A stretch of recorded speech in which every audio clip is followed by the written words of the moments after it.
Hello, it's Andy from Business Without Bullshit. And COVID, that was a bit mental, wasn't it? It was particularly mental on the travel industry. And Anita, our guest, has been advising leaders who, frankly, I don't think we give enough credit. They've got major stress disorders from what they went through, but had learned a lot of lessons too. Is this right? Indeed. And I'm very excited that you've had the epiphany through our conversation. Yeah, it's interesting to actually give travel a second, because I don't think I think we just want to travel, don't we? Exactly. Well, we expect to travel. We expect to travel, and we just want everyone to be nice to us when we're doing it. But anyway, we had a really fascinating conversation. And so you've written a book. I have. What's the book about? It's called The Call to Leadership, Unlocking the Leader Within in Times of Crisis. And it's about amazing, amazing leaders who stepped up and helped us all get through to recovery, and we can all learn from them. Yeah, I learned a lot. I think we need, I think there's obviously some bad leaders out there of big companies, but for sure, there's a lot of people out there actually doing some amazing work. So yeah, fascinating conversation. And we also got well into the royal family, and turns out Pippa hates the royal family, which is well funny to hear. Anyway, check it out. Hello and welcome to Business Without Bullshit. I'm Pippa Sturt, and alongside me is my co-host Andy Uri. Hello. Hi Andy. And today we're joined by Anita Mendiratta, a global strategic advisor and board member in leadership, tourism and development. Since 2020, Anita has been guiding leaders and educators in the recovery of travel, tourism and aviation in a post-COVID world through her international consulting firm, Anita Mendiratta Associates, who work with governments, private sector businesses and international organisations to provide direction, insight and inspiration into destination development, recovery and competitiveness. Anita is also a published author. Her latest book, The Call to Leadership, Unlocking the Leader in Times of Crisis, was released in November 2023, and all proceeds being donated to the Anita Mendiratta Foundation, a UK-based charity which restores early childhood education in tourism-based economies and communities around the globe that are recovering from the crisis. Anita, welcome to the podcast. Thank you for having me. Yeah, so I mean, of everything that happened in COVID, the one people who were really affected are countries almost solely rely on tourism. Is that what this is all about?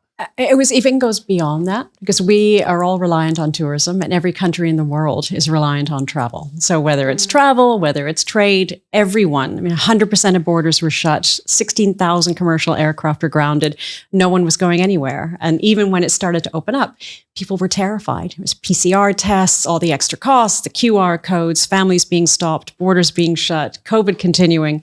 So for many, many reasons, we just didn't want to travel. So getting everyone back into the air again and back into suitcases and airports, not people in suitcases, but getting them back into traveling, that's huge, because again, 1 in 10 jobs in the world is dependent on this industry, 10% of GDP, and every other statistic I can throw at you. Yes. I was just thinking, presumably you say 10% worldwide, there are going to be some economies that are much more reliant. Oh, you're 100% correct. There are very many different segments. If you look at island economies, so the Caribbean, for instance, they're looking at 80%, exactly, 80% of GDP reliant on it. And importantly, it's the jobs. It's 1 in 10 people around the world that can wake up in the morning and think, I have something to do, I can make a difference, I can pay for school fees, I can take care of my kids. You have other countries in the world that are less, but it's the multiplier effect. So can I do a little story? Yeah, I'm going to use you, Pippa, as my example. Okay. You decide you're going to go on holiday. Finally, you're going back on holiday. So you wake up in the morning, you take off your headphones thinking, okay, I'm done. I'm going on holiday. And you're going to travel to? Greece. Excellent. You're going to Greece. You get on the plane. You have everything ready. You arrive at night, wake up in the morning at this beautiful resort. You can hear the water lapping, the white walls, the blue roofs on the buildings, absolutely gorgeous. And you walk down to your resort restaurant and you meet the person who's at the entrance, and they say, Pippa, we're so excited you're here. You've needed a holiday. Welcome. And you say, thank you very much. Where's the beach? Excellent. And they say, we're not going to. Where's my bag? Exactly. Yeah. That's a whole different conversation. And they say, well, you can't go to the beach until you have breakfast. So they take you to the table. You've met one person so far. Yeah. When you're sitting at the table, another person comes to you and says, Pippa, we're thrilled you're here. Before you go to the beach, you can have a nice breakfast. Would you like coffee or tea? You say, I'd like a cup of tea, please. Excellent. She goes off, he goes off, they come back and they give you a cup of tea. You're looking at the menu and they say, Pippa, you look like someone who would love to have eggs for breakfast. What kind of eggs would you like? Poached. Excellent. Poached eggs. Write it down, take it back to the kitchen. I'm getting very excited about this. Yeah, I was supposed to say, getting this is a very good hotel. And so then the waitress takes it back to the kitchen. The kitchen then has someone who receives the order. Mm-hmm. They pull the little order and say, fabulous, first day of Pippa's holidays. We're going to take her to the beach. She's going to have an amazing time, but we need to make sure she has a good breakfast. Takes the poached egg order and says, great. Hands it then to the sous chef. The sous chef is the fourth person. Yeah. And they see this and say, fabulous, poached egg, perfect poached egg for Pippa. This is turning into a bit of a alliteration rhyme. No mistake. Excellent. They take that. They then pick up the eggs and hand it to the chef. The chef cracks the egg, makes a perfect poached egg, fifth person. The egg came into the kitchen by someone in the storeroom. The storeroom pulled out the eggs from someone who had packed the storeroom from deliveries. The delivery person picked up the eggs from someone who dropped them on a truck. The truck driver picked up the eggs from the farm. We're going to get back to the chicken eventually. Oh, you knew this one. The farmer basically picked it up from someone, picked up the eggs from someone who picked them from the chicken. So between Pippa and the chicken and the beach are 10 people. Yeah. So it's not just about the industry that we see, it's all of the multiplier effects. And that's why at the heart of tourism, it's all about the egg. That's why our industry matters.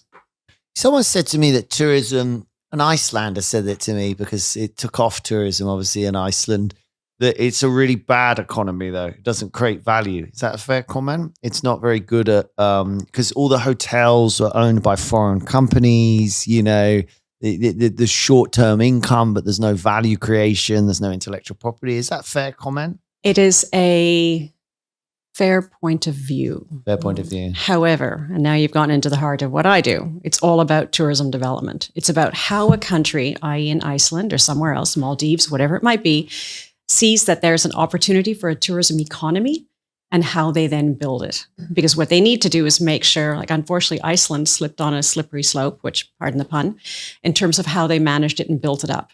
You are not going to go all the way to Iceland to be able to go and visit global coffee houses and burger places. And the locals are not going to want people stampeding into Iceland and taking over and increasing the price of accommodation, the price of meals. The challenge of tourism, it must be 365. It must be year round. And it must be built in effectively in partnership with the local communities. Otherwise, that would have happened though in Iceland. So am I misunderstanding? Iceland, exactly as you say, doesn't have lots of international brands there. Built up sort of local little, you know, they've sort of done reasonably well. But the pricing elevated. It became extremely It's pricey. sort of 365 incredibly in Iceland because it's like. But it's also dependent. I mean, I'm sure there is an element. I mean, Anita will know this more than me, but I'm sure there's an element of kind of hotels owned by big foreign brands. But there are lots of different kinds of tourism. And there's a lot of tourism. As it happens, I am actually going to Greece on my holiday in exactly a month. And now you're going to be very disappointed about the whole egg Well, experience. no one's going to be cooking me breakfast because I'm staying in an Airbnb. They're not going to be going to the chef going, we want the perfect poached egg, Pippa's back. Yeah.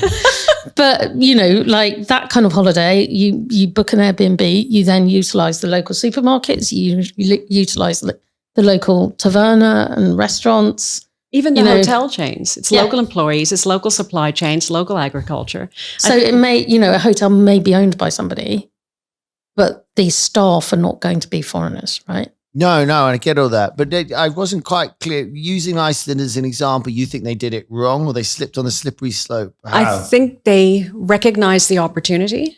They went into fast track development. They've done some beautiful things with their tourism development, and they've become an example of how to do it right in a lot of ways. But equally, there was an accelerated growth path, and one of the challenging critiques that came back was pricing. Because ultimately, I think what's important is that every destination in the world has 5 key metrics. It's not just about the number of arrivals. So it's not about the number of Pippas that arrive in Greece. It's how long they stay, so the length of stay, the dispersion around the destination. So not only going into Reykjavik, not only seeing the Northern Lights and then leaving.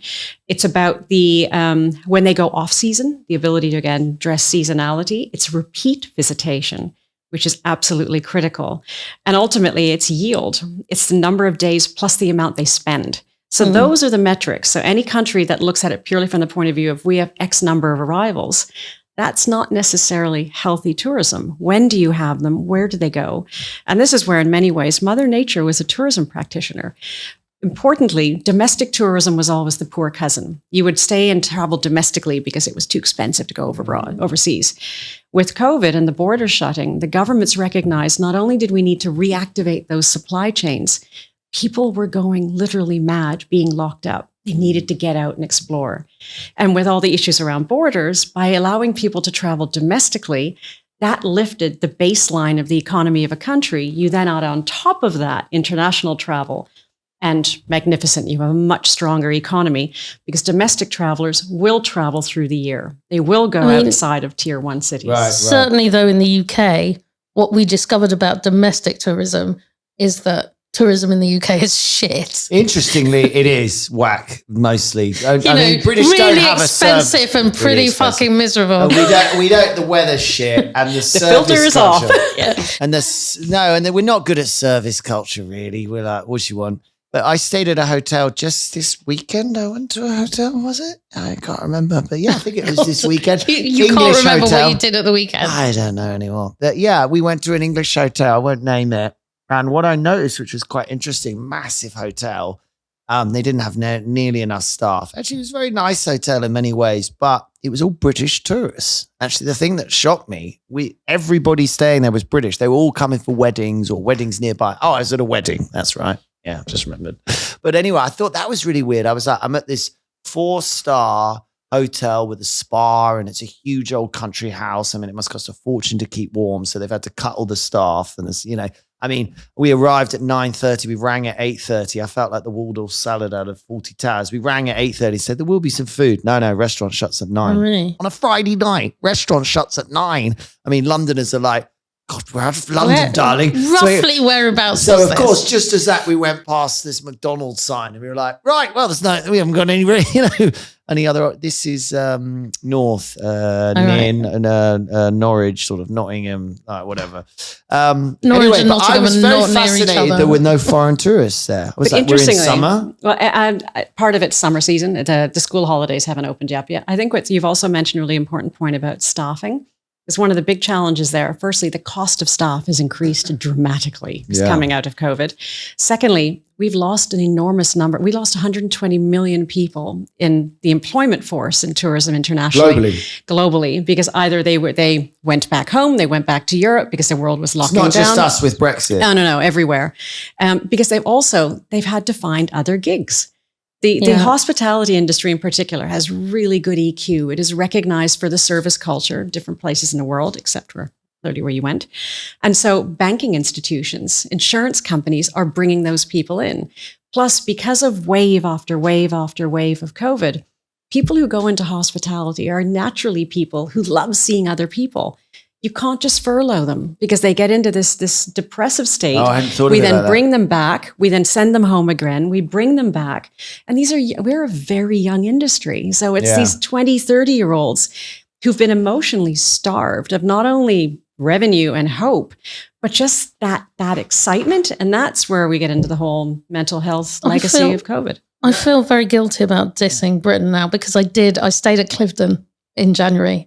And it was the most amazing. If you go top end, Britain, if you get your checkbook out, you go top end. I had to take out a second mortgage. Yeah. But it was amazing. I actually think British hospitality at the top end is the best in the world as a Brit because they get out your way. They don't stand around for a tip. But also for the moment you drive in, they say, hop out of your car, we'll pocket for you. Yeah. Where do you want your suitcase? Do you want this bag? Let me carry this bag in for you. Like, you don't pick up anything, you don't do anything for the whole time. That's high end, but I loved it. I think the British, I've stayed in a few really expensive British hotels, and it's the way they come in the room with the room service and run out the room. I love it. They come in and they're like, doom. They're like jogging out the room because they don't want to be in your way because this is your personal space. In most countries they come in. They stand around, they're like, do you want it there? Yeah, there's some really nice things. I'm going to say something a little, sorry, if I can just jump in for a second. Please. I'm going to say something a little bit. This is your podcast. We're just Can I tell a story?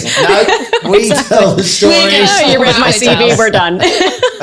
I think there's also an element, and a very dear friend is the GM of a group of hotels here, which I will not name because you probably know them.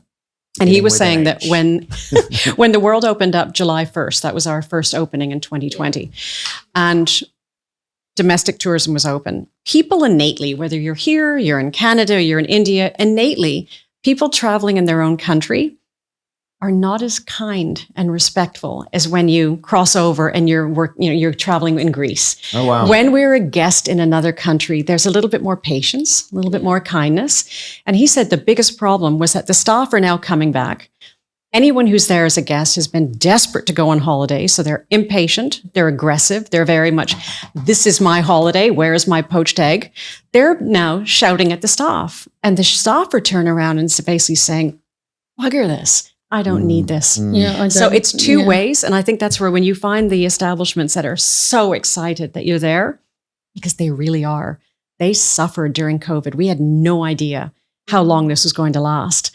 And so many of them, especially in the B&B sector and what is beautiful in the UK is that less chain type. Yeah. That's their retirement. That's their livelihood. So for you to come in, they will park the car, wash it, check the tires, do everything you want because they desperately carry you into the hotel. Exactly. Feed you the whole. My favorite one of those experiences is in Japan, where it happened to me twice. You go up to the hotel and they just go and they just walk you to your room. And then you're like, but how do you, they don't have many white men checking in that day, but they just take you to your room and disappear. And you'd be like, they've Googled hang on a you second, I beforehand. didn't check in. No, that's just, Japan does this thing. Japan does tourism on a level. Maybe all the hotels have shared a picture of you. Yeah, saying, watch out for this man. This guy. Just show him to his room quick. Lock the door, step away. That's exactly what they do. But that's why the Japanese travel in tours here, because Japan's the only place I've been to on holiday that when you leave, you get culture shock because you get after 2 weeks of being in Japan, it is so well run and everyone is so nice and they are so on it. It's different being a tourist and don't confuse immigration with tourism, as they say. But, I'm sure it's, to live there, it's not necessarily the same experience, but it's so unbelievable. When you go anywhere, it's just a disaster. Have you been to respectful, Japan? exactly. Well, everything just takes forever. You leave Japan, you're like, oh my God, what's going on? I'm in a queue. Why is this so painful? It's a shock. Have you been? Yes, very much. And I find every time I leave, it's just like, anyway, sorry. But what's interesting as well? Sorry, you tap on, sorry, I'm going to take this over now. Take my over podcast. This podcast. It's your podcast. I think as well that, again, you're going there grateful. You're going there more patient. You're going there more open. If you were treated the same way in a country you're familiar with, you might very much, wait a minute, I want to go to the bar first. I don't want to go straight to my room. But there, again, international travels, you feel much more open to the difference. You feel much more open to their ways. Domestic travel is always tricky because it's but I live here. I'm fine. I can take my own bag. Has domestic travel, so out of COVID, what are the patterns that have remained? Are people doing domestic travel more? Or is that much more. It's fantastic. It's fantastic because, again, the dispersion element, the getting out of the main cities and exploring the little countryside areas. Plus as well, that because airfares have gone up so significantly, which if you want to chat about that, there's a good reason why it has. And people are still very nervous. We had borders opening, shutting. They don't want to travel and lose their bags. They want some degree of control. Airbnb has been a blessing because pre-COVID, people are very much, I don't want to stay in someone else's house. Now, the person with whom you're staying, that degree of peace of mind. So it's been very interesting, but a big part of it is domestic and international airfares gone up enormously. But it's also, I think it's difficult even so in the, when was it? It's last year or the year before, I hadn't taken holiday and I had to take holiday in December. And I went to a country house hotel in a small town on Hadrian's Wall. And it was a beautiful hotel. It was absolutely lovely. Staff were lovely. Couldn't do enough for you. It was absolutely great. Had a little spa. I was the only person there for a week, which was slightly excruciating every time I had to eat. And they were like Michelin-starred meal. And there's just me in this restaurant. Oh, I know. And the chef is just there cooking my meal and nobody else's because I was the only one there. But I was just sort of thinking, okay, I understand that it's the middle of December and not that many people go on holiday, but no one. To Hadrian's Wall. To Hadrian, it was great. It was really great.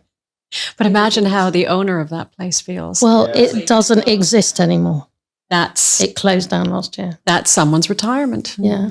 And I think that's where our recalibrating is really important, because I argue that with COVID, the value of travel changed and the values of travel changed. How did they change? The value, we value it more? We value it more. People being able to, there's a reason why 5 days of a week there are weddings taking place, bar mitzvahs, anniversaries. It's changed like that? It's happening more often these days. We're having a surge right now, which we need to be very careful about, because a lot of people are making up for the travel that they missed, milestones, etc. I don't like the term revenge travel. I'll put it out there. I just think it's a crazy term. I know at the moment I'm loving it because I've just heard it. Revenge travel. Revenge travel. And people argue it's revenge travel, this surge. And you think, revenge on whom? Mother Nature? That's crazy. And that does not make it acceptable to be rude. We, as the industry, we spent 2 years on webinars talking about over tourism and sustainability. What are we going to do when the world opens up? And all these things we promised we were not going to do. Damn it, we're doing it again, because everyone's trying to make up the numbers again. And so you see whether it's Venice, Barcelona, all these different places, Kyoto, not Kyoto, was it Kyoto? It wasn't Kyoto. Osaka. Exactly. The Mount Fuji, the whole black screen that was put up, because the locals are saying, we want tourists. A black screen was put up to cover the mountains. Correct, because locals were basically going into town, walking onto the street, walking into local environments to take the perfect shot of Mount Fuji. And the visitors the tourists were. The locals are like, this is our home. Yeah. And that's where I always say, whatever's happening, we're guests. Yeah. Over tourism is not just about bad management, flows of people and resources. It's bad manners. Just because you have a credit card, an airline ticket, a cell phone, and a camera, same thing, doesn't mean you can walk. I can't walk into your house. Exactly. I can't just walk into your house, Pippa, because, I'm visiting here. Yeah. I'd like to see what Pippa's life is like. No, you knock on the door and you ask. I have this, we've talked about it a little bit, but I have this interesting thing about etiquette, because my mum's got a book that's called De Beers, which has, you used to be able to look up etiquette. When I was little, sometimes she'd say, let me look that up at De Beers, what's the correct way to do something?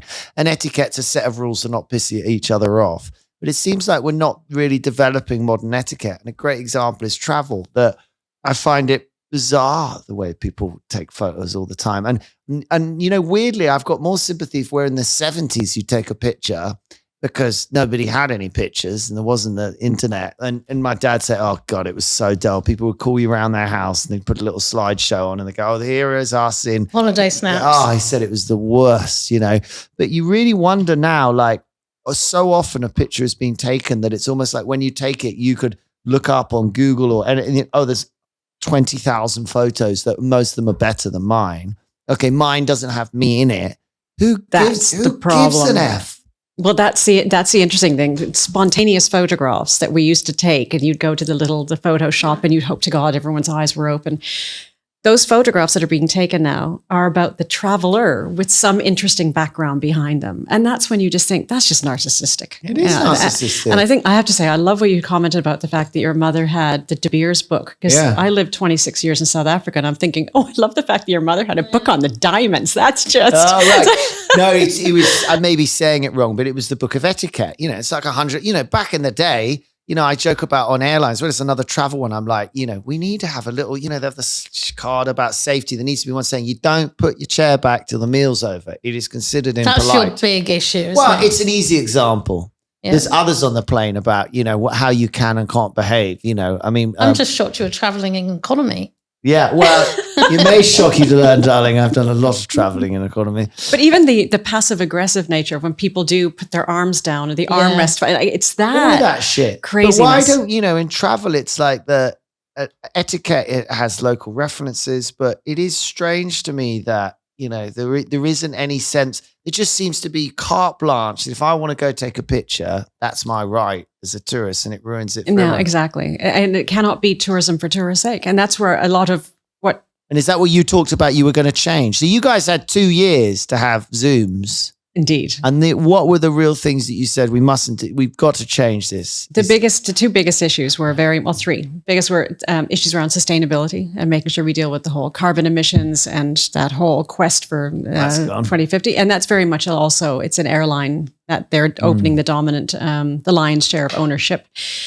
We have obviously issues of diversity and just making things right, just rebalancing. But very importantly was over tourism, because that's where you literally had the visited turning around and just saying, do not want you here, not at that cost. And that's just that. And that is pure offense of the visitors, of the visited by the visitor. And that's why, again, I so much of my work now is very much, again, reminding people of, remember, we're guests. There is nothing that makes it acceptable for people to, again, just walk into someone's house or to. But no one's going to listen. I mean, I don't want to be like you haven't got impact. I just mean there doesn't seem to be any, reference point of etiquette. But it depends on the type of traveler, to your point, because there's the tourist and then there are the travelers. So a lot of the countries I work in, developing nations. I mean, for instance, I've been working in Saudi for the last 8 years and 5 years. Absolutely love it. Absolutely love it, because they're building it the right way. They're building it thoughtfully. They're building it at hyperspeed. But the type of people who want to travel there are the ones who want to understand what's happening, are the ones that are recognizing, fine, I'm going to go. Also a bit scared of the death penalty, probably. But you don't take the piss in a country where, they chop your knackers off. Well, interestingly, but there are a lot of countries with these different consequences. It's just that and I think the important thing is that I'm a firm believer on change happens from the inside. I moved to South Africa right after liberation. I've been working in Saudi for the last 5 years. You have to influence from the inside. I am a single Western female invited to be on an advisory board with one of the giga projects in Vision 2030. When I first went across, when I was first invited, and it was in my UN capacity, I was asked by people, literally, colleagues and friends, aren't you worried about your reputation? Don't you think it's going to hurt your business? These same people now are trying to get jobs and board positions in Saudi. Why we're worried about what reputation? Because of the image that Saudi had, rather than give a lack of human rights. Exactly. Rather than giving the kingdom a chance to say, this is what we are trying to do. We're trying to transform. We're using tourism as the gateway. And I'm just saying, I am treated with nothing but respect. I still wear my abaya, particularly in meeting situations, out of respect, because I'm there with the UN. Abaya is the local dress. Correct. And they're beautiful. And importantly, I get asked by the Saudi women, why am I wearing the abaya? And they're wearing these exquisite outfits, Western clothes, looking gorgeous. It's all about, and when I say to people, if you think this of Saudi, please go and visit, and then we'll have a conversation.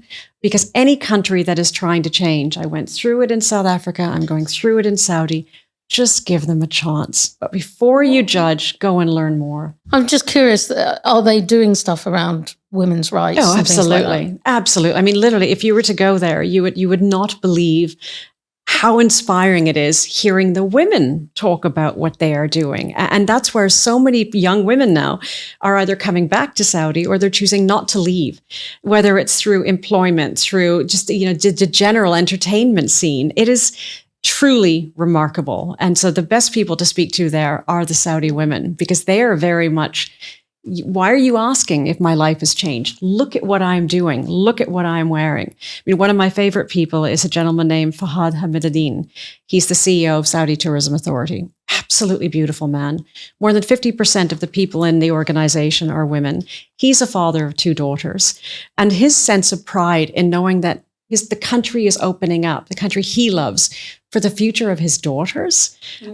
There's a genuineness there. It's happening very fast, but this is what, a long history in another direction. But it's the person in charge is right. That's it. They want to be, what do they want to be? They don't want to be Western. They want to be Middle Eastern, but open Well, that's the heart of Vision 2030. And it's very much about saying it's going to reposition Saudi in the world, which is going to be not just about attracting investment and employment for women and youth, but it's repositioning the image of Saudi in the world, repositioning its position in terms of the global community, opening its doors. And that's where it's not the message that's important, it's the messengers.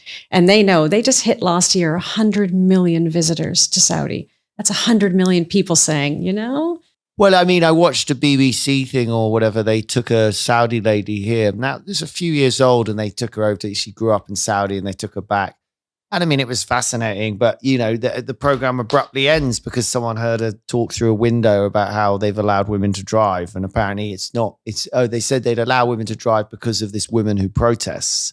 So there was a woman who triggered it because she kicked it off or something. And that's what she got sent back. They just send them back to England saying, because it's the king or whatever who had to do it. The crown, only he could decide to do that. It had nothing to do with this woman. So I'm not criticizing. Some of the stories you hear are still well, that's a bit crazy or whatever, but it's moving at this galactic pace. But can you change a culture that quickly? Oh, yeah, yes, you can, with proof of delivery. And I think what's important, and about even, Pippa, what you were saying earlier, every country in the world has a reason to be embarrassed. Every country in the world has had some... I do not dispute that. And this is where, when I get challenged about it, all I have to say is, can we talk about January the 6th? Let's just talk about that. One of the richest nations in the world, apparently one of the freest and the most democratically liberated and responsible. Let's talk about January 6th. What happened on January 6th? Oh, come on, man. Was that Black Lives Matter? In America. Was that death of George? The storming of the Capitol. Oh, is that the storming of the Capitol? Exactly, the storming of the Capitol. So much shit. Well, that's the whole point. How do I know it's on January 6th? Everyone knows that. Everybody knows it's on January 6th. But that's where they had the storming of the Capitol in Brazil, which was a mirroring of what happened to the US. And I think that's where, every country in the world, they just hope someone doesn't make a story out of it. And so this is where I'm not going to defend, but I'm going to say glass houses. And that's where, when I see a country that, like South Africa, that genuinely was working to transform. I mean, I moved to South Africa in 1994. How do you think South Africa's doing? Oh, it's tricky at the moment because of the political issues, but I'm an Indian daughter. I come from an Indian family, born and raised in Canada, but I'm of Indian blood. I would not have been able to work in South Africa prior to 1994 because I was Indian. Yeah. Immediately next, suddenly I'm there and I'm in a management position. So credit where it's due. And that's why I always say that it's a pity, because often a country can be deemed a reflection of one individual. And when it's something that's not negative or that's not positive, that's hard. But everywhere, I mean, if we want to get into the nitty gritty of your backgrounds, run for American politics and I'll find out everything I want to know about Pippa beyond the poached egg. Oh, I will tell you everything anyway, because I don't keep secrets. But I think it's also difficult. The problem that we have with it is, I think it's difficult when things aren't a democracy. I think this is where leadership, whatever form it is, I just flew in from Dubai last night. And admittedly, I'm a big fan of benevolent dictatorships as long as they remain benevolent. Because when any country in the world, any leader in the world needs to absorb the impact and the responsibility of every decision they make, but on top of that, every action they take, because it becomes a reflection of the country. And this is where, whether it's a democracy, whether it's a benevolent dictatorship, are the people, are the citizens benefiting from that and doing it in a way where they feel they're living their best life? And that's where there are many in democracies which question, wait a minute, the baseline is actually dropping. My life is not better. And so, and I have, years ago, I had the blessing of working on the South Africa World Cup in 2010 with the CEO, Danny Jordan, who was the head of the local organizing committee working with FIFA. And it was during the time, again, of transformation. And the World Cup was a really big part of this, the country just standing up with pride. And this is what we've done. Our football was rubbish, but at least we pulled off our really good games. And I asked him once, I said, how do you explain a country going through these growing pains? And it was beautiful. And he said, every country is like a child. When a country is 2 years old, you expect it to crawl and to fall over its feet. When a country is 18 years old, you expect it to be a little bit of a deviant teenager. And then it becomes an adult and it hits maturity. And so I've used that model that every single country, Saudi is a newborn country. South Africa is a country now that's 30 years old. It's good to be able to map that. It's a great might all scenario. be in our dotage, frankly. What? Dotage. I mean, Like old age. Yes, we're all, I know when it gets old, really. Because we've all got Alzheimer's. Yeah, Well, I see. Well, interesting, because democracy can make us lazy because we don't need to work so hard. I hate for to that. say, I kind of agree that democracy's not doing a great job, but I do think we're being led by sound bites and it can. and not the right issues and stuff. It muddles along over time. What's the example someone gave me? The dictatorship goes in a direct line. Eventually, it'll hit a coast.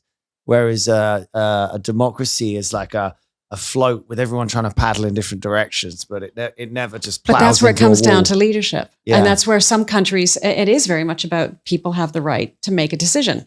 And this is a really interesting part of leadership per se. If we look at the elections around the world, everywhere around the world right now, there are countries that are positioning their leaders based on policies, decisions, whatever it is. There are countries, hugely, hugely influential countries on the world right now that are effectively voting based on political celebrity.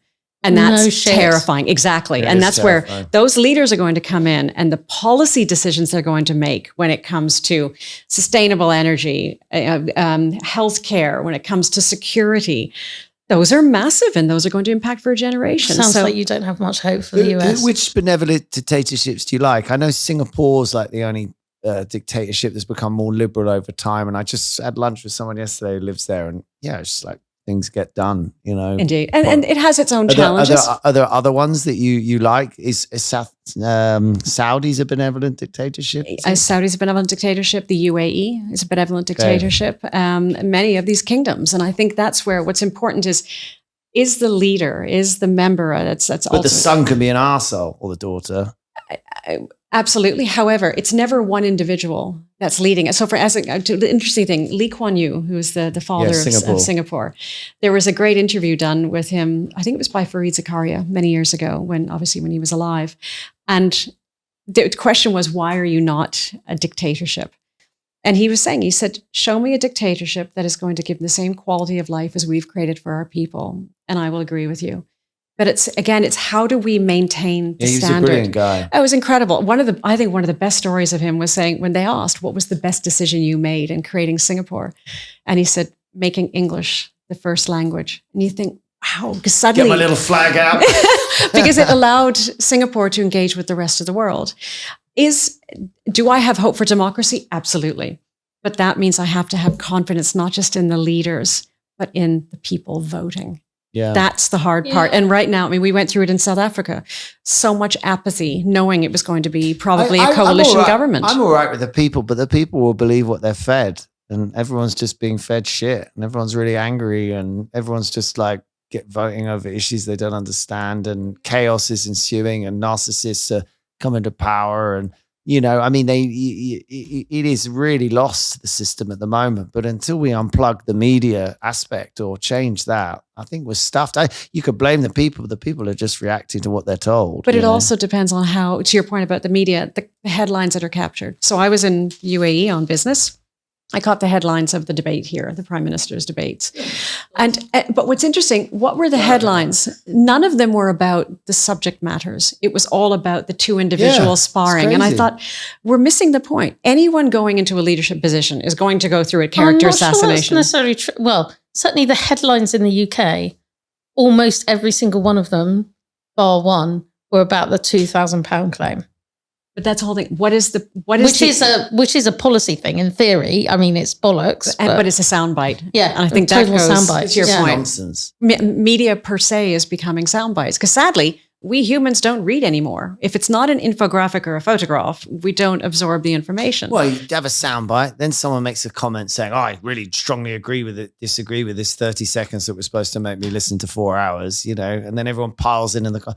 I mean, it's a real problem. I mean, I have my theory about ways of changing it. That's the whole reason you like podcasts, right? Yeah, absolutely. Because it's a longer conversation. Exactly. It's not just a soundbite. But the sad thing, though, is that opinion doesn't need to be qualified for it to hit social media and go out to tens of thousands of people. And that's a danger. So we've gone from 100%. 10 seconds of fame or 60 seconds to 140 keystrokes of fame. I think we like to be angry, too. And I think we like gossip. Absolutely, we do. I mean, the Daily Mail. Who doesn't like gossip? Exactly. I mean, my sister's in the next door office and she looks after HR. And you know, I used to be like, actually, you know, you just hear someone cry. Do you have a glass up against the wall? I'd be like, I mean, it's awful. You know, someone be, what happened there? I was like, I'm sorry, sis. Everyone, you know, but it's such a problem. Our nature is the problem. So honestly, I think we all should be deeply worried about the directions it's going because we've been going backwards a while. You can argue on the other hand, we're not going backwards. Societies continue to improve.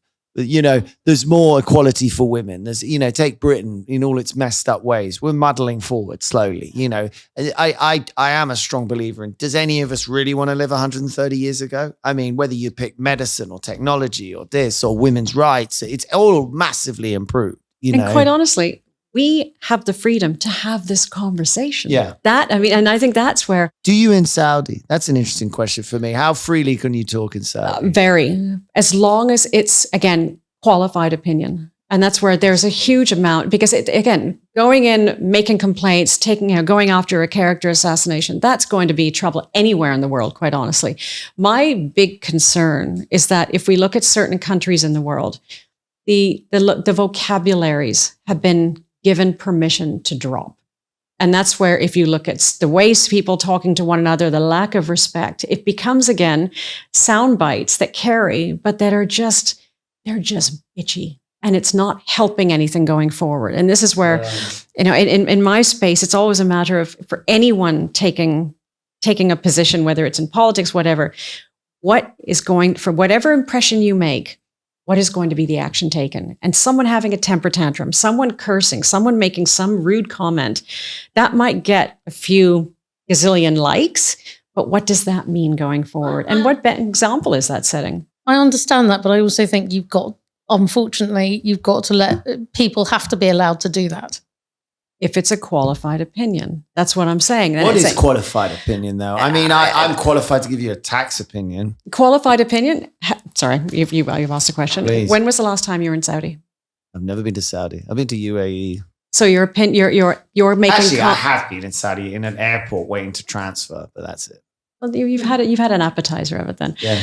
But if you were then to come and tell me about the policies in Saudi and what's happening, that's an unqualified opinion. Right. That's what I'm saying. And so to me, a qualified opinion is someone who has experienced the issue. I mean, to me, it seems to me that if Andy were to do that, he should be entitled to do it, but you're entitled to consider his opinion to be worthless. Not at all.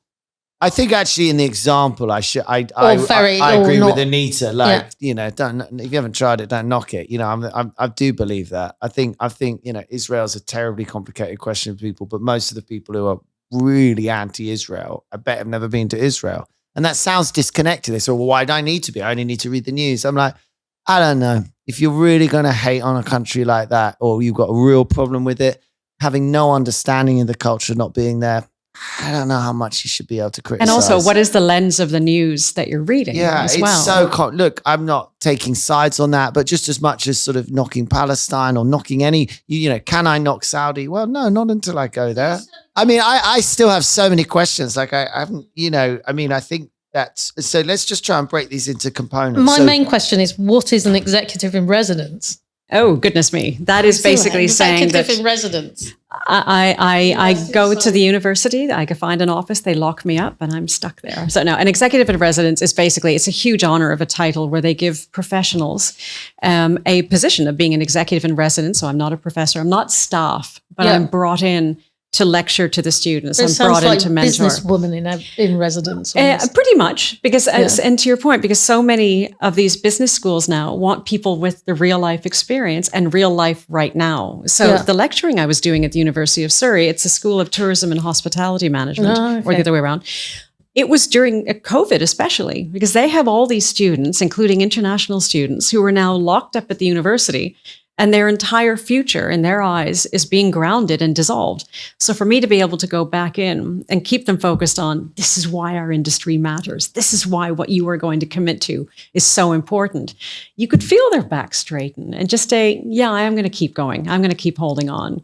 So a lot of it is, and that's the same with Cranfield University. That's very well known. Same principle. Tourism, isn't it? Well, interestingly, it's an aeronautical university at master's and PhD level.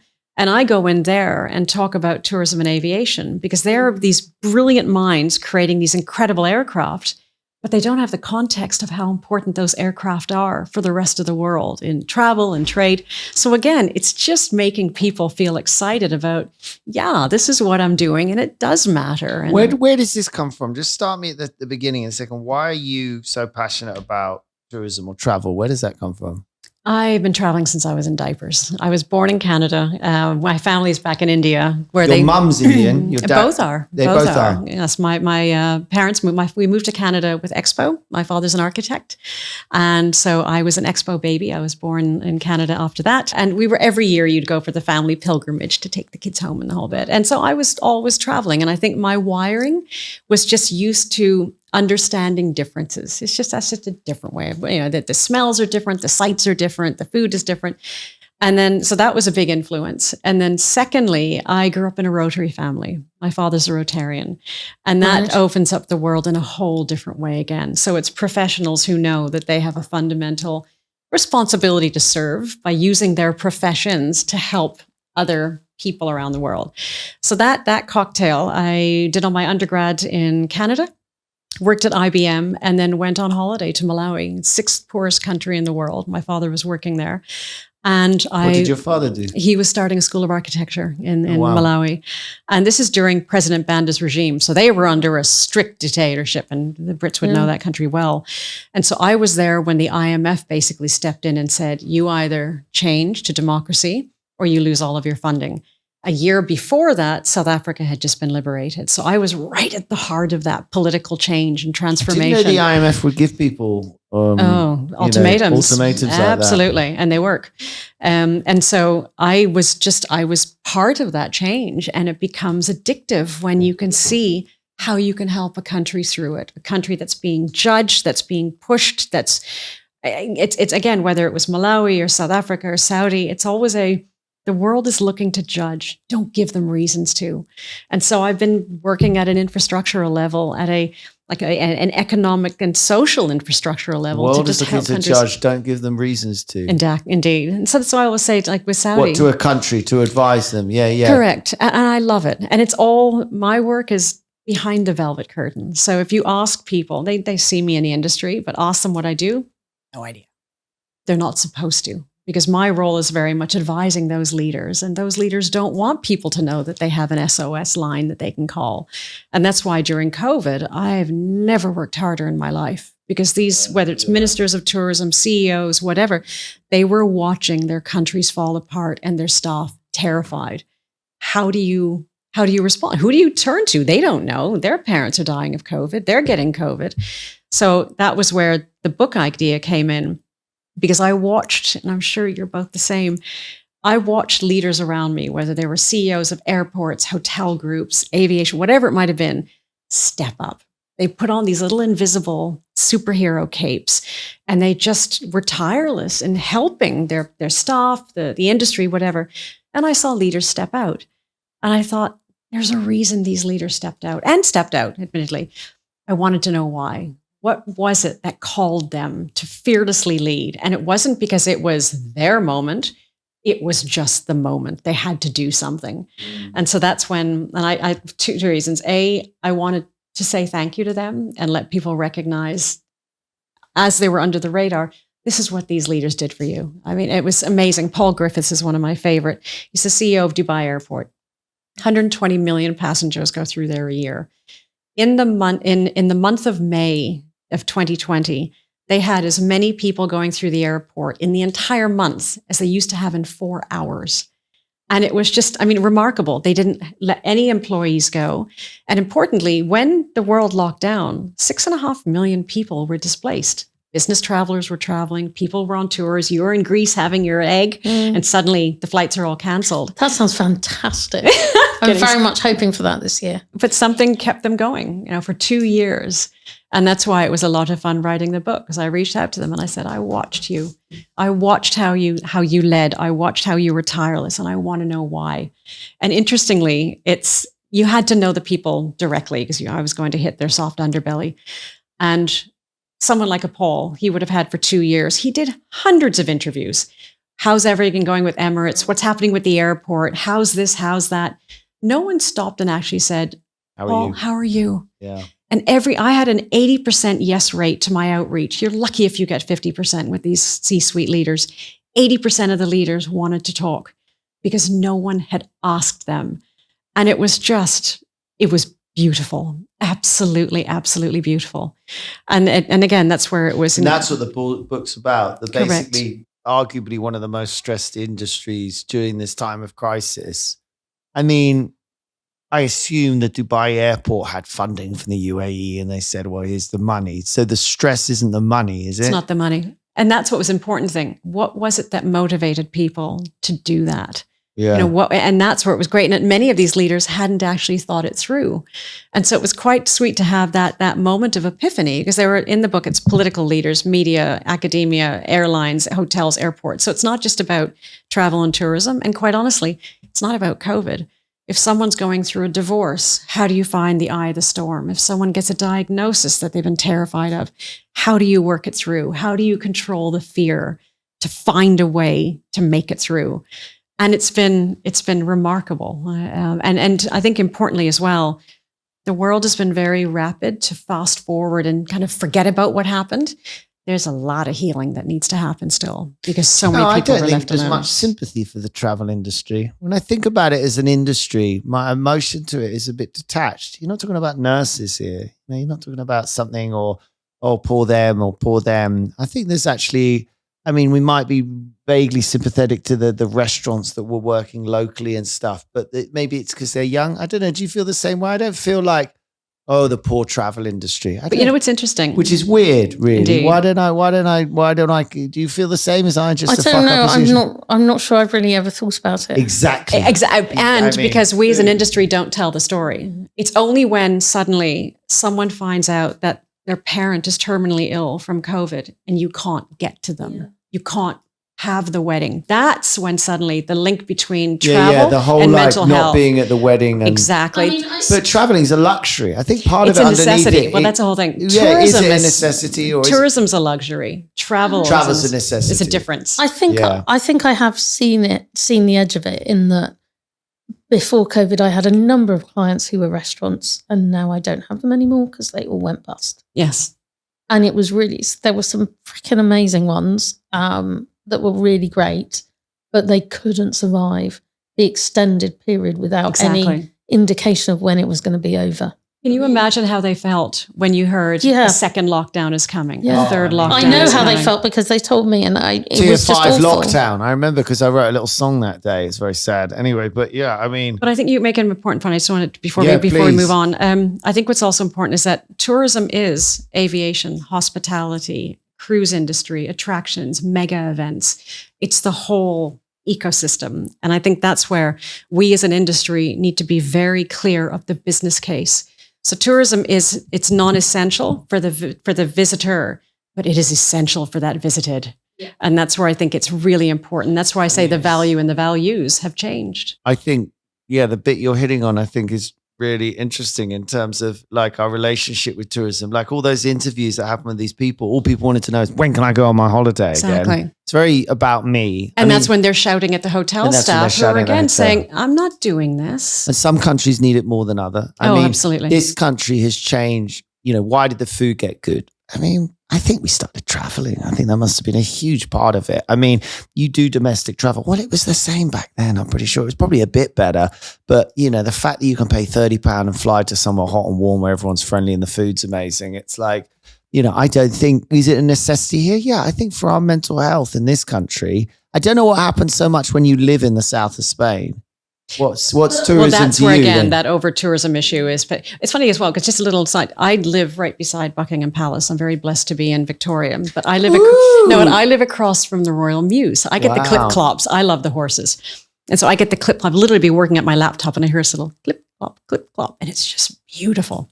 Anyway, the point is, I'll walk around if I'm walking from my flat to Mayfair. I'll walk around the palace, and it's bucketing with rain, and people are lined up at the gates taking pictures.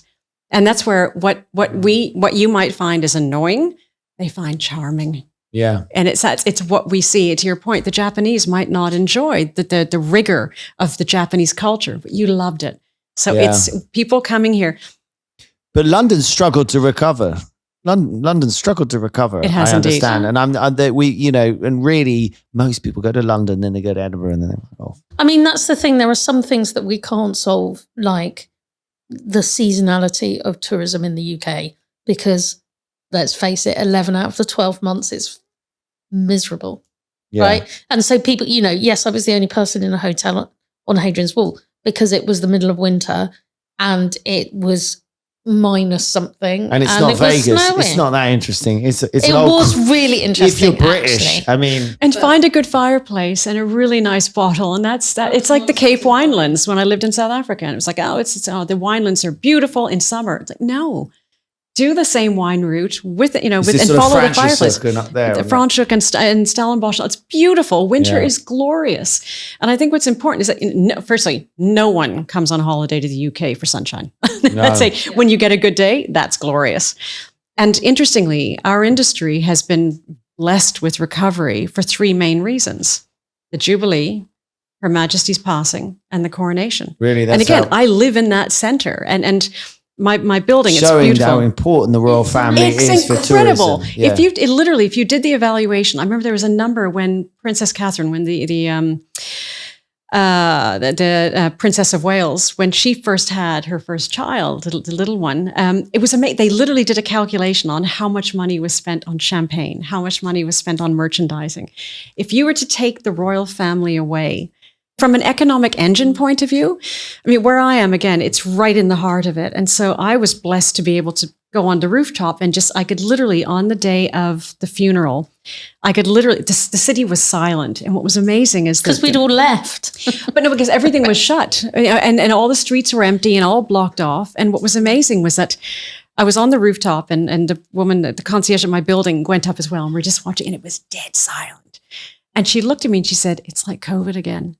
But you could literally hear the clip-clops from Westminster Abbey bringing Her Majesty to Wellington Arch, and the bands, when they crossed over, and you felt so blessed to be there. I mean, just crazy blessed. Do you really think that if we didn't have a monarchy, but we still retained all the buildings and all the stuff that went along with it for all those years, do you think tourism would change drastically? I do.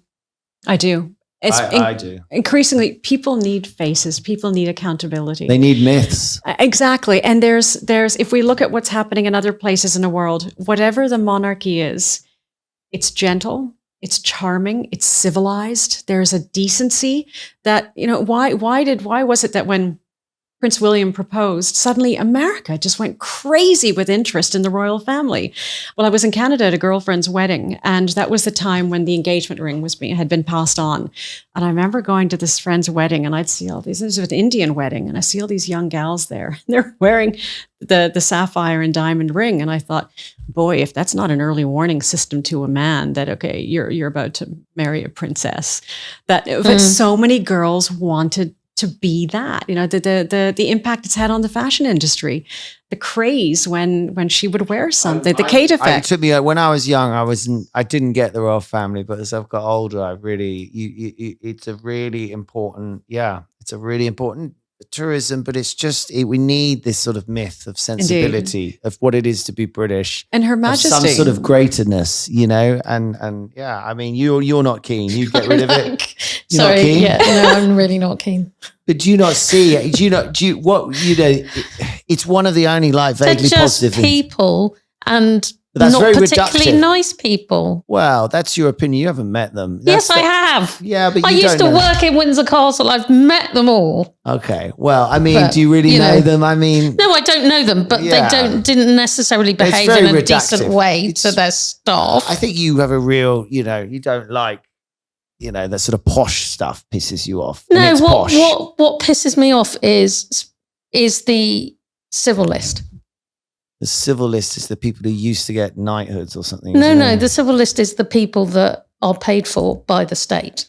Yeah, to be royal. Yeah, to be royal. But they do, anyway, we won't do the royal family. And then we get into that whole thing about, but they go to events and stuff. What annoys you? And William has done like 5 events in the last 5 months. We've just learned, and it is a fact, it creates absolute fortune for British tourism. If that's true, then great. No, I mean, when I mean it creates a fortune, as you say, people basically don't come here it's like 50% of the reason people come. We're not a place you're going to come otherwise. It earns billions for the country. But I think equally as well, and this is where, for instance, the Princess Royal, I must say, one thing I love about living here is that you have the best documentaries on television. It's just brilliant. It's fabulous. And I was watching one recently on the Princess Royal, and I think she did over 500 engagements last year. She does loads. But that's what I'm saying. Much more than the main royals. But she is a main royal. And I think, no, but the point is that if Depends one of what the you challenges, term main royal, I suppose. one of the challenge, well, there's the main royals in the media and then there's the working royals. And I think that's where, when you look at the working royals, if they were to pull back, the entities losing the patronage, the impact that would have, the negative impact on funding, on profile, on all of that, which is why she works tirelessly. And I think even when, and again, we're going on a complete tangent, when Prince Harry walked out, the extra work had to go on to his family. And that's where, I mean, what's happening right now with the Prince and Princess of Wales is tragic. It's absolutely tragic because they're children. No. The fact that she's ill, I mean, that's just tragic. Oh, that's what's happening. Because nobody actually knows what's happened. But the point is, it's enough for she to be out of action, whatever's going on. And so there's a serious medical illness happening alongside His Majesty. And that's a lot, because it also means that there are fewer people who can go out and do the work of the royals. I think what hasn't been communicated is, again, it's like with tourism, the business case of the royal family. What would happen to these institutions if they lost their patronage because the royal family could not do the work? That's what's important. The machine that is the working royals needs to be understood more, to be appreciated. So whatever the cosmetics of them are, there's the job that they do. I mean, look, I just have to conclude. My conclusion is this, okay, so travel's necessary. The industry was trashed. Yeah. These people have been through hell. You've written a book talking to those leaders and what they went through. You know, tourism is sort of a luxury. In conclusion, where do you really see we need to go? Is tourism's here forever? We're always going to be flying around the world and burning up air miles, and there is absolutely no tourism. Tourism is not going anywhere, but that's a strange thing. Yeah, I like it. Great book. Exactly.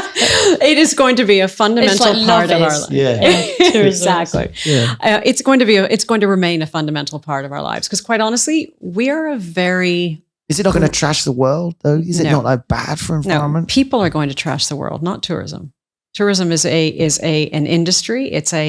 My point is this: we are a very impatient, high expectation, demanding generation, and as long as we still want our avocados in London on Christmas Day, we're going to have international trade.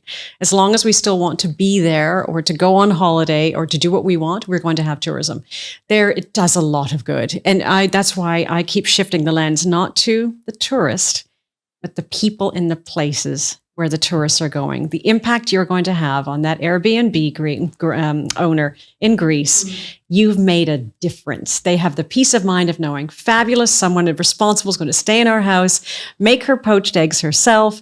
We're getting the money. We're putting that money into whatever we choose to, school fees, retirement funds. It's a very positive message. It's almost a hugely important one. Because actually, as a tourist, I just feel guilty. I'm mostly made to feel guilty, but I'm like, because you've used an aeroplane. I've used an aeroplane, but I'm like, fuck it, I need a holiday, and I'm not hanging around Britain, and you're actually saying don't feel guilty. But what is the advice to tourists? How do they behave well? What is it that tourists do badly? Quite honestly, it's not, again, respecting the fact that you're a guest. The best thing a tourist can do, wherever you are staying in someone's home. You've made that local connection. You are going to be going to the local grocery stores. Do people even know how to behave as a guest? I mean, that's something that some people are brought up well to do. I'm not sure a lot of people would know. I'm not sure how I behave as a guest, because aren't I me and I do what I want because I'm on holiday? Well, I think that's, again, the tourist versus traveler. This is where the tourism companies have a responsibility to teach about the etiquette, to remind, to know, what, even now, I mean, if you look at, again, your holiday, you're staying at someone's home, you're going to go to the local grocery, you're going to go to the local restaurants. Your immersion is going to be so much more than if you went to a resort and stayed in the bubble, shall we say. Whatever the traveler is, just to me, there is nothing I loathe more, whether it's as a tourist, as a professional, as a human being, than ingratitude. It's a blessing. If suddenly I said to you, the border's shut, you can't fly to Greece, you would feel... I would kill somebody. Because the anticipation, the desire to get away, over and above, do I get my deposit back? But I think travel will always be there. My brother-in-law's paid for it. I don't care. It is a huge part of who we are. And I think it teaches us humility. I really do. Is there somewhere in the world that you haven't been that you'd really like to go? There are many places I haven't been. What's number one on the hit list? On my hit list, I actually think Galapagos.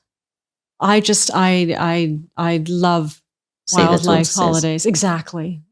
And my partner, who I adore, who I met in the industry, he knows that as well. Years ago we went to see if ever the most unbelievable, oh my God, beautiful travel you can do from a wildlife perspective, the gorillas in Rwanda. Oh, really? Oh my God. It is just, I've done it twice and it is absolutely fundamentally breathtaking. It is just. Is it good for the gorillas? It is outstanding. And I'm glad you asked that. Because what happened is that the gorillas were being poached for meat. This is Gorillas in the Mist. This is the famous spot. Correct. And so the Rwanda Development Board, which manages tourism, they work with the local communities and basically said, we need to protect the gorillas so that you can actually benefit. So they created an economic model where the local community manages the gorilla tracking. The poachers are now the guides and the Sherpas. Oh, brilliant.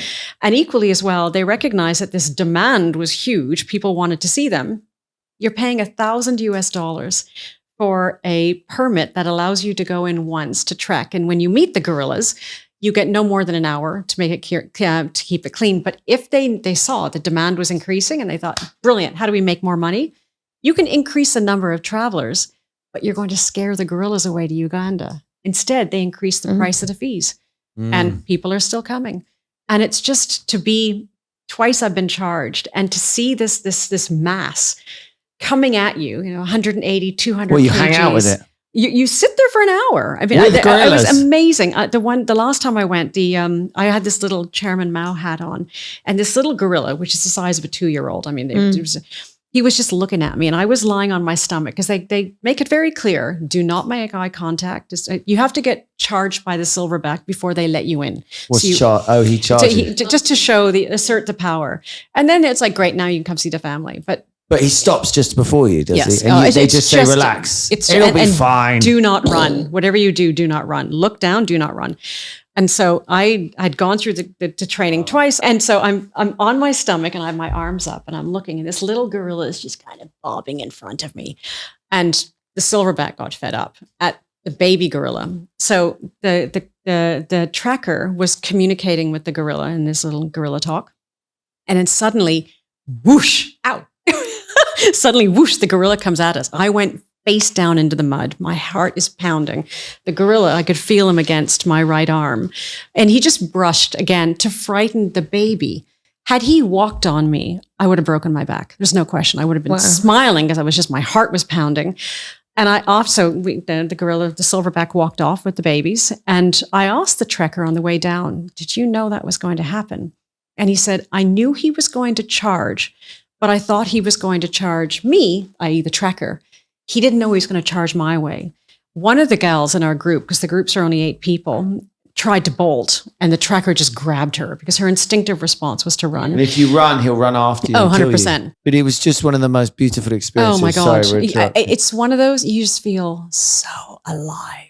I mean, and so blessed. And that's why I really believe one of the greatest gifts of travel is the humility. The feeling of, my partner and I just had our 20th anniversary and we went to Antarctica. And again, that's like a really bad place to go. I feel terribly guilty going there. It's okay to go. It was an expedition. It's a proper, the funding is going right back in. It goes into conservation and you're doing it. We spent 5 hours a day sea kayaking on the water. I mean, just blocks of ice, incredible. And the funny thing was that because they're trying to prevent avian flu from going into the South Pole, when you actually walk on the islands with the penguins, you don't put your knees down, you don't put your bags, nothing touches the ground except your feet. And then those are all sanitized after. The interesting thing, though, is that penguins don't have predators. So we were told to keep 5 feet away from the penguins to make sure that they're safe. No one told the penguins. So these little guys in tuxedos are running up and following you. And it's just, if Gary Larson could come back from the dead and draw again. Is he dead? Damn it. I think he did pass away many years ago. Yeah, I think. He did stop writing way before he died. Oh, I mean, he was beautiful. The best. And that's where, again, you just feel so grateful. So the day someone gets on a plane and is not grateful to be able to do it, get off the plane. complicated issues that we don't all agree on. But it's good to hear. It's good to hear. Don't feel guilty about tourism. Just as usual, don't be a twat. And be very graceful. I don't know how to be a guest. I am struggling. It's But you know what it is for any complicated issue, and that's the heart of diplomacy. Just keep talking and be calm and be nice. Just be nice to everybody. Keep calm and travel on. Have we actually done what do you think is bullshit in your industry and why? Have we done that? Well, let's do it now. Let's do it now. Oh my goodness me. What I think is bullshit is people thinking that tourism is completely peripheral and not important. I'd say it's really interesting talking it through how much I don't people don't care about it. Yeah. And I think they take it for granted. That's where now it's almost a right. And it's, it's interesting because I still argue it's a privilege because again, you're going into someone else's home.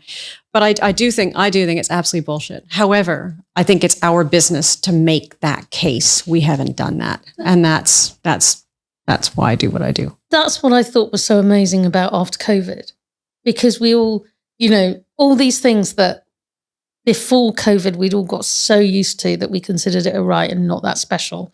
Going abroad on holiday, eating out with friends was suddenly magical and special again because we hadn't done them for 2 years. And that's why I said the value and the values changed. Yeah. Suddenly, because we know what it was like to have it taken away. And again, there's the holiday on one side, but how many people literally missed rites of passage? How many people are suffering because they couldn't say goodbye? That's a big deal. How many graduates did they spent how many years studying through a Zoom screen to get their diploma or the degree through a Zoom screen? Well, it's the problems ahead for them that you've really got to worry about. It's the younger people here. We have such problems trying to persuade them about, why they need to come into offices. It seems to be such a complicated thing, but you realize it's never happened to them. They went through COVID, they come in occasionally. It's put simpler. They've never done 5 days a week in an office. They have no idea what that feels like. But I think a big part of that as well is that, because again, the CNN team that I work with, that I love, the majority of our offices around the world relocated just prior to COVID. And to move a bureau like CNN, that's a lot of hardware you have to move. So whether it was going from Columbus Circle to Hudson Yards in New York, or from here, from Great Marlborough Street to Old Street, everything moved across. And then everyone was working from home. To me, the issue is not people going back into the office. They realized how much time they were spending on the commute and the waste of it and the waste of the emotion. That was the barrier. Turned out it wasn't a waste, and it was the only meditation they got and the only time to listen to a podcast. But yeah. But just the drag of it from the point of view. But you said what you think is bullshit is that not in the industry. You actually said you think it's bullshit that people don't respect the industry enough and treat it, and don't have a good understanding of it. But that's why I think it's bullshit that we as an industry have not made the case. Well, you're too busy kissing our ass. You're not in an industry where you can go, oh, by the way, we're really important too, you're literally in an industry where during my experiences with you have to go, oh, but it's all about you. It's all about you because you're who's important. But it's that's ultimate customer service. But that's exactly like our industry, man. Yeah, but I think they might have to, you guys can't even turn people away. I mean, they can't even tell anyone. But that depends on the link in the chain. My job is to make sure that the leaders I'm working with are making it very clear. And that's why, again, just in Dubai, we had the IATA, which is the International Air Transport Association, had their annual general meeting and a world summit of transport. 1,700 leaders from 300 different airlines representing 120 countries and 80% of the traveling public. And everyone, again, was decimated during that time. It was 16,000 aircraft were grounded. And so getting them back up in the air again, and then you have the war in the conflict in Ukraine, which means the entire Russian airspace is now locked off. So you have to divert. Price of fuel has gone up. That's why tickets are going up, plus staffing costs. And so, but the point is that there was the aircraft were grounded in terms of commercial aircraft, but cargo had to continue. If it wasn't for aviation, we would have no vaccines around the world. We would have had no PPE. So planes were flying. They were flying and in life-saving capacities. Yeah. We don't tell that story. But that would be, we have to move on, I think, but that would be my question. It's like, where is the opportunity for the travel industry to tell the story? Good for you writing your book. trying to get the story out there, but people don't want to hear it. You know what I mean? In a way, it's not like, oh, let's hear about the travel industry again. But it's also, they don't want to hear about COVID. Yeah, people don't want to hear about about COVID. And that's my worry, is that, again, we will have wasted the time that Mother Nature gave us to figure out what are we doing and how do we course correct. COVID's a blip, though, in the history generally. Aren't you here for the travel industry generally? Or it's a lens of which to understand it? To me, COVID went beyond travel. It was a huge study of humanity. Yeah, and this is where, again, that's why all these issues with mental health, all these issues that are going on around the world,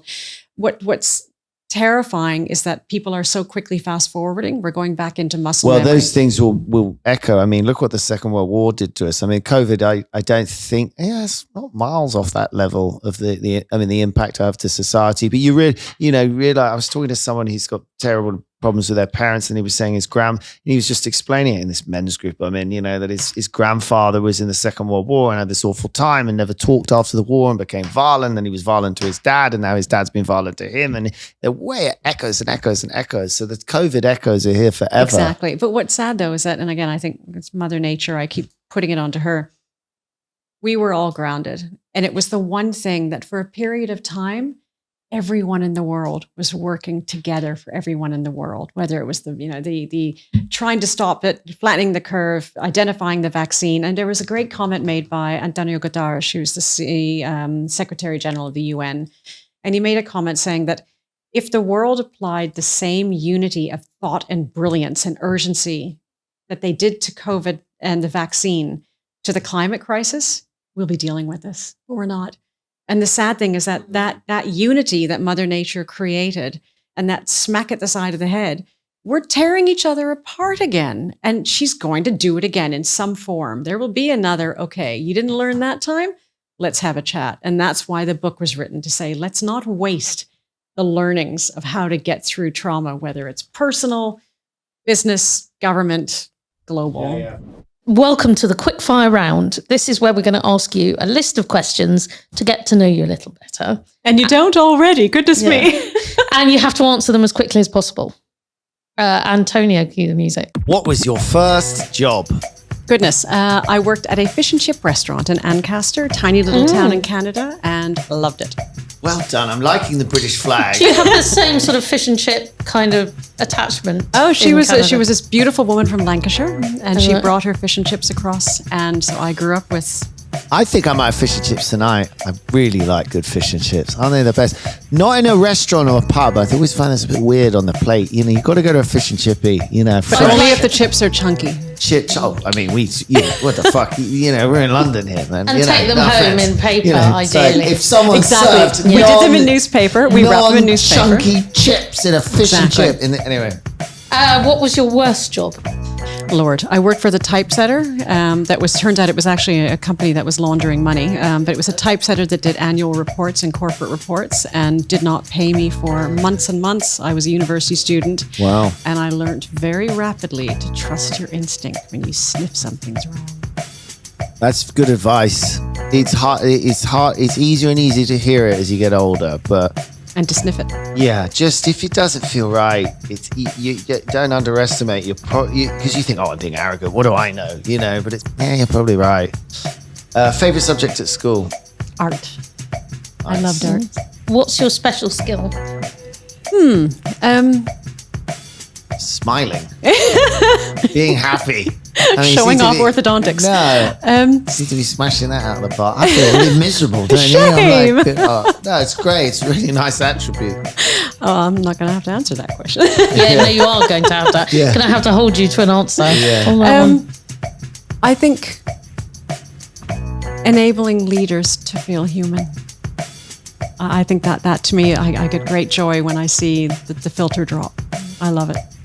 Okay, effectively cutting through people's bullshit, their business front, the suit. We all pretend at work, sort of thing. Yeah, lovingly busting them. Yeah. It's a privilege in our job that people will open up to you. It is. Yeah, it being yours is interesting because you're coming in on. You would have the same, I guess, but as a lawyer and accountant, there's a weird kind of thing that people will open up to you. because you're sort of not any of these things. It's hard to put your finger They on. have to- and they have to tell you and they often. sort of, they have to tell you for tax reasons, Yeah. which is really nonchalant. Are you having an affair or not? And it's like, well, I am. Okay, well, that's important for the divorce, so I know what I'm dealing with. Let's put a line in the budget. That's slightly, but you'd be amazed how personal a question you have to ask sometimes. But it's for tax reasons. But you find out all this stuff. Actually, that's part of it, or law, isn't it? Yeah. But you've hit something important, because when they tell you that, when they speak to me, they know it's not going anywhere. Yeah. The information's not currency. And that's where, if you talk about, to you'd me, lose the this heart job of my quickly. business, the BS is when I find when people name drop, when they use information as currency, that, my God, do my nails come out.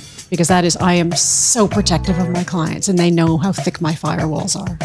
Yeah, it's tricky because sometimes you really want to tell someone you work for someone because it would be helpful, but you're like, anyway, where are we at? Is it my Number go? 5, you.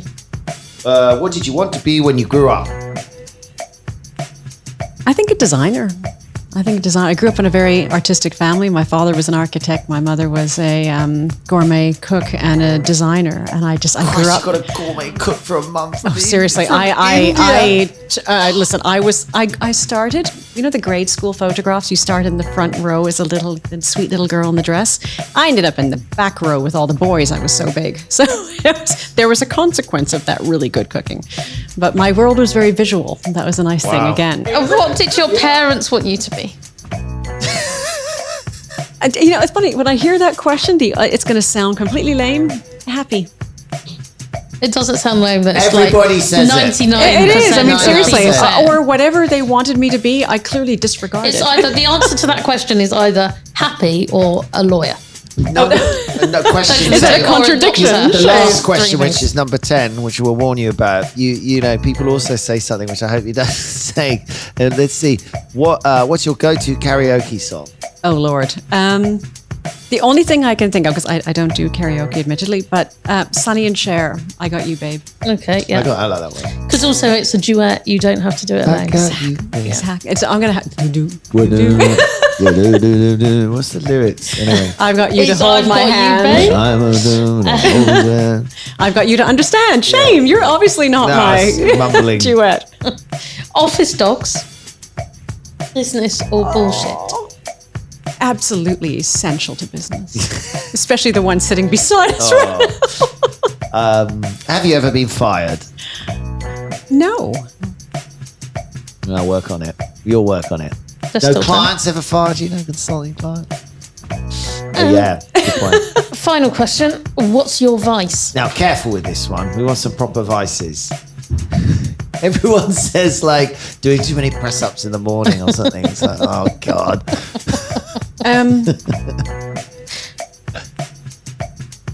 This is going to be really sad. Oh, no, she's going to do it. She's going to do Go the on, good vice. Oh Come God, on. no, I'm not. Okay, No. okay. Negligence with healthcare and fitness routines, that would probably be a vice. My guilty pleasure, admittedly, for all that I travel and everything, the Royal Opera House, the ballet. Oh, that's Front nice. row of the And champagne. absolutely. I was actually going to say that, but I thought, oh, No. You know what? Oh. With the first time in 300 episodes is yesterday, someone said alcohol. I think it's maybe David Jarrett said he liked whiskey. I'm gobsmacked. I'm like, am I the only freaking alcoholic? I mean, the ballet is a vice because I went to Ballet's ballet. amazing. At the Royal Opera House Oh, in it's London. gorgeous. The front row of the first balcony, so you can look into the orchestra pit. Box. Get a box, darling. There was Swan Lake recently, and it was really, really good. But my ticket was like 50 quid, and I was literally, In Mars. I might as well have been in my flat, to be honest. Yeah. You got to get a box or the box where you can have lunch at half The time. thing is, You the done boxes that? are in the same Oh. row, and I just get the two free. I'm a complete junkie when it comes to this. Sorry, this is completely confessional. When they open up the seats, I'll buy 2 seats. I have no idea with whom I'm going. Yeah. I'll figure it out at the time. Yeah, that's the But way I to buy want those tickets. flights. Brilliant. And then you book dinner there. You get the champagne, the whole Yeah. bit. Just glorious. 5 top tips for founders and entrepreneurs. Any tips for founders and entrepreneurs? Interesting. Actually, something that links to you. Etiquette. Don't forget your manners. That links to me in more ways than you could possibly imagine. Second thing I think for second thing as well, I always think when you hit 50% of the 50% stage of a project, always look organically as to what next. but it's not necessarily about extending that project, but never wait until the end of a project to find a new one. Goodness me, to your point, keep a close eye on the numbers. But I think one thing I found is that, and it's interestingly, I was able to manage this because I had your team as my recruiting agency. Hire the people with whom you have the chemistry and then teach the skills. Yeah, 100%. I hit Willy Wonka's golden ticket with my people. They're just spectacular. And neither of them had been in the tourism industry, aside to a slight degree. And they also is happy. I hope so. I imagine you've got like the happiest office in London, you know. Well, funnily enough, one of them used to be London-based, and her husband ended up securing a job in Canada, just outside of Ottawa. And she came to me 2 years into working with me in the middle of COVID and said, my husband has a new job. He's being transferred. She was in tears. She didn't want to go. I was in tears. And I just said, well, I don't want to lose you. And I said, I've never had a nanny cam in your office. So if you are comfortable when we need to doing the morning meetings, stay. She's 5 years with me now. Nice. And it's just great. spectacular. I love my team. Absolutely love them. And my clients love them. I mean, I call them my gorgeous girls. My clients love my gorgeous girls. No men. It's rather interesting the way you get these women home in offices. It's interesting that you say that though, because it's always when what are you doing? I know that's almost rude and pertinent, but you do a lot of different things. What's this team doing? It's delivering advice, consultancy. I'm the one on the front line when it comes out because I'm the keeper of the secrets. The clients will want to talk to me about things, but my team are very much a lot on the delivery side of content. So if we're doing web development, but you're working for a government, say, helping them improve their tourism, tell them to get adverts on the tube. That's basically how you get Londoners to go anywhere, I've decided. Well, interestingly, some leaders that I found that I've been working with, they've actually been transitioning. So they've been leaving the leadership of their business. They've been leaving the leadership of a board role and have to reinvent.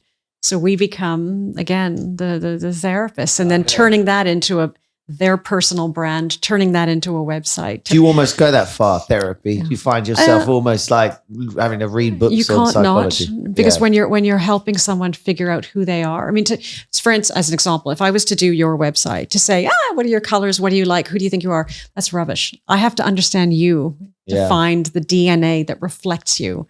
And then you see it blossom, and you see their back. But you're dealing with a CEO of a big company. His DNA is not what would define the website, would it? Is that an example? When he leaves the company or has been asked by the company to leave and has no clue of who he is and what he stands for, that whole process of rebuilding. Oh, wow. So actually it's quite a traumatic thing. It's a transformational. Do you find these people are quite narcissistic? No, not at all. They have it's two things. They're very shy about articulating who they are and what they are. You've got to be a hard ass to become CEO of X, don't you, or not really? But you're carrying the business brand. You're being hard assed for business X, not necessarily you. And so when you take the logo, it's incredible when you see leaders either retiring or whatever, when you take the logo off their card, so many of them just deflate. They have no idea who they are. But, I do think, and I think I've sort of seen this in my own life. But I think it's really very difficult for particularly, and maybe just this is because of the fact that, the older generation at the moment, the people that were kind of more senior in jobs tend to be men.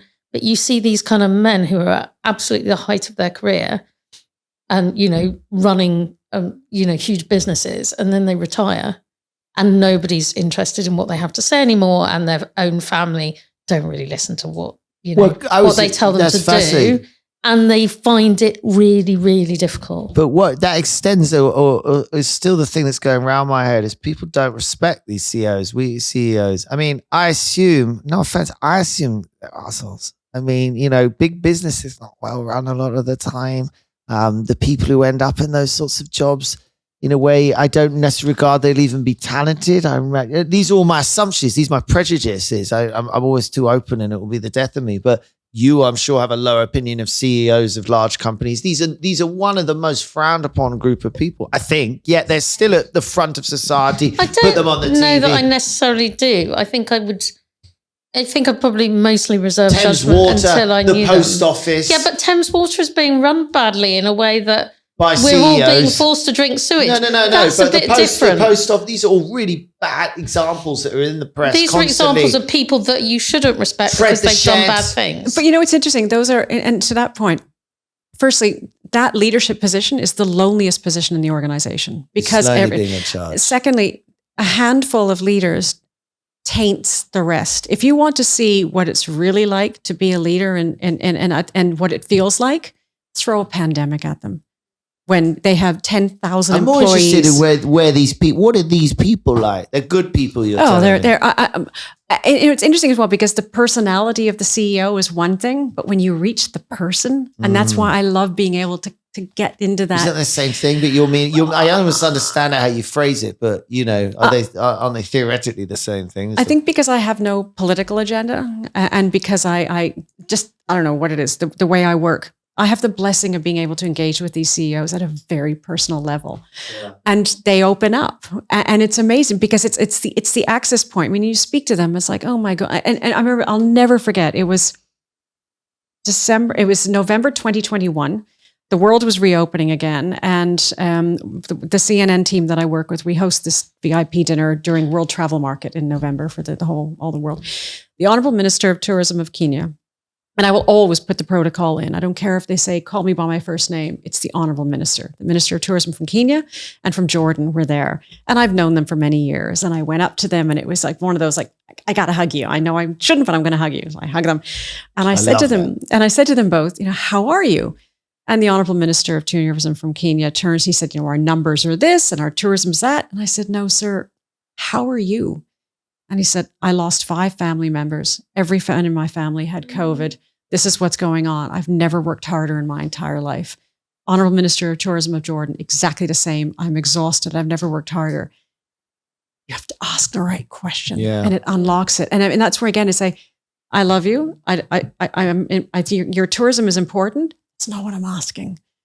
And it's incredible. This is really nice These to are hear. human. It's really nice to hear that, and I guess some of them ministerial, but, I don't think they get enough credit. Again, I think they're demonized in the press. And I have this sort of idea of, that these, anyway. It's either political appointee. I think the problem is, I don't think it's so much that they're demonized. I think the problem is that the ones you hear about are the ones that have done something bad. And you don't hear about the great people that ran a superb business because they're too busy running a business. Exactly. And then they retire when, it's time to retire. You don't hear about those people. Also, I've had to defend business so much to my friends and stuff over the years, and a lot of people have a lot of anger, but more recently, I've started adopting a more of a maybe it's small and medium-sized businesses. I understand. I've never worked in a big business, and my interactions with them when we employ people here, there's not a cultural fit. They're not bad people, and I think I've started to categorize in my head, almost believe everyone else's own moonshine that business is bad. So all big business is bad, because I remember distinctly arguing against friends when they'd be like,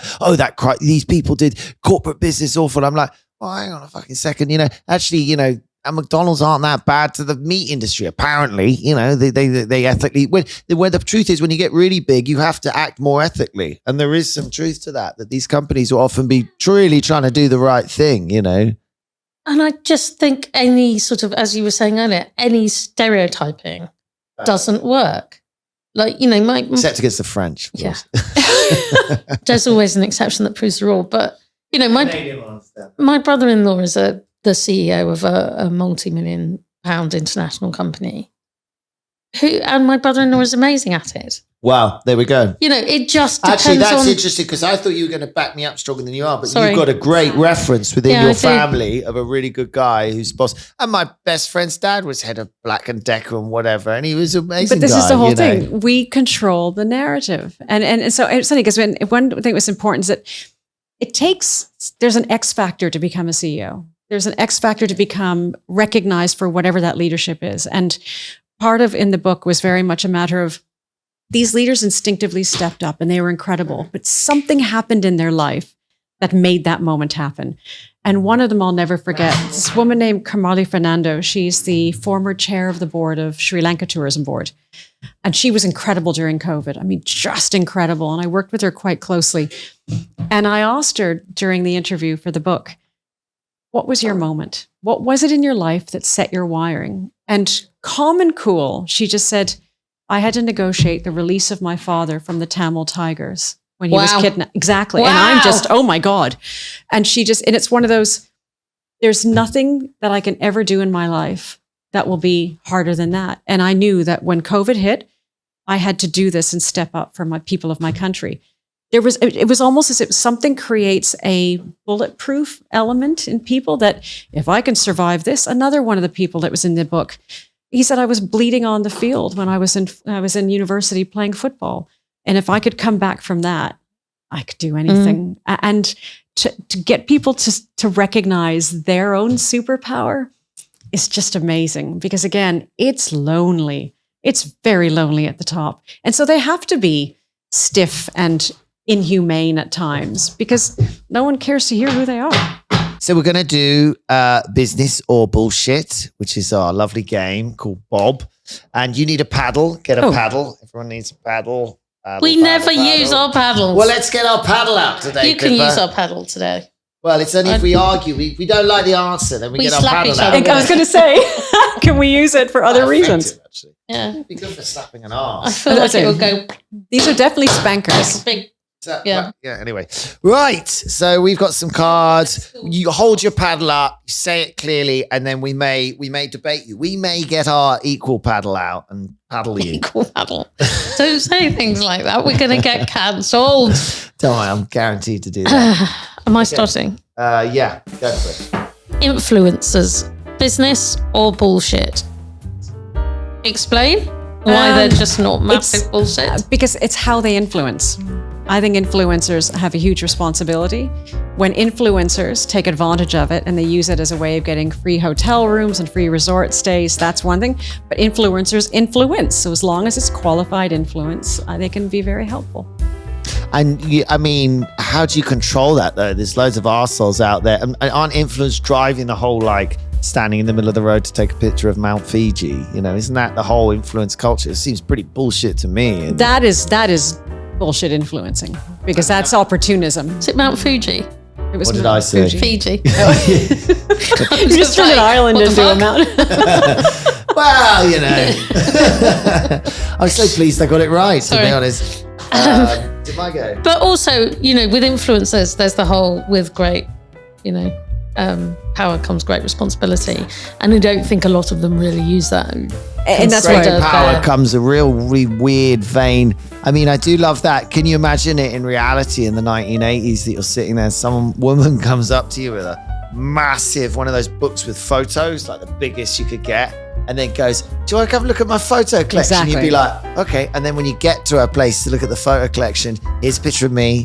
Here's a picture of me. Here's a picture of me. I feel like you're describing a date you went on in the 80s. Here's a picture of me. Here's a picture of me. It's like, okay. Well, it comes down to what they're influencing on. I do not follow my influencers for the sake of travel and makeup tips. Follow good ones. It's Labour government. We are a month from an election. Business. Do you think they are in business or do you think they're full of bullshit? Okay, you're testing now my diplomatic nerve. You're in business. Of course I'm going. I'm not going to turn the paddle around on this one. There's no bloody way. I like that. It's an expression. I'm not turning the paddle around on this one. This lady ain't for turning. Margaret Very Thatcher. good, Margaret Thatcher. Yeah, so. Hashtags. Huh. I'm getting all the media ones. That's indeed. I think that's actually business because it's a spotlight. It can turn into bullshit, but it. She turned the paddle around. She turned the paddle around. Turned the paddle around. Oh, interesting in your industry, seems it's rife with it. Corporate gifting. Huh. Sorry, I've done that now continuously. What? Corporate gifting? No. Huh.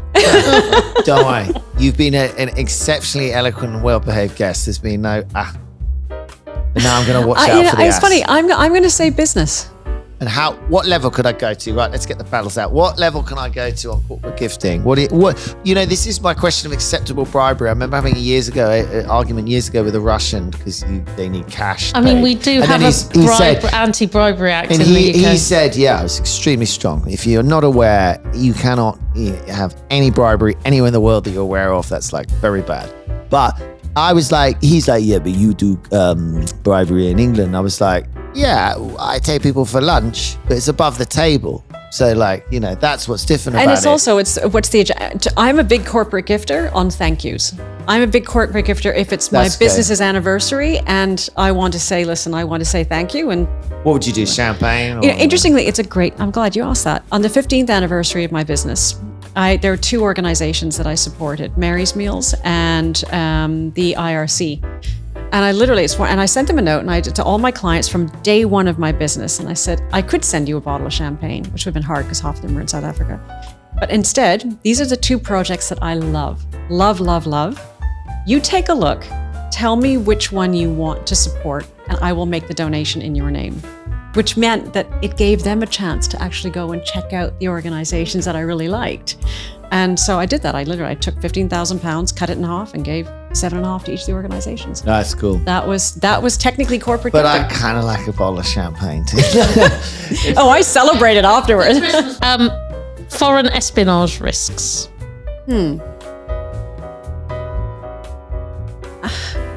I'm tempted to. Yes. I mean, you have to say it for the tape as well, though. You think they're bullshit? I mean, they exist. And what someone deems as espionage is also a spectrum. Yeah, I'm sure you're right.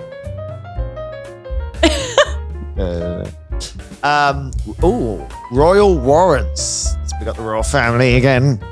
We did cover this earlier. Well, Indeed. we talked about royals. We didn't talk about them. No, we warranting. did. We talked about their patronage of various things. Oh, that's what that means. I'm going to say business. Yeah. Do you want to this is your opportunity to get your paddle out, Pippa. No, because I don't necessarily disagree with royal warrants, because what royal warrants are a member of the...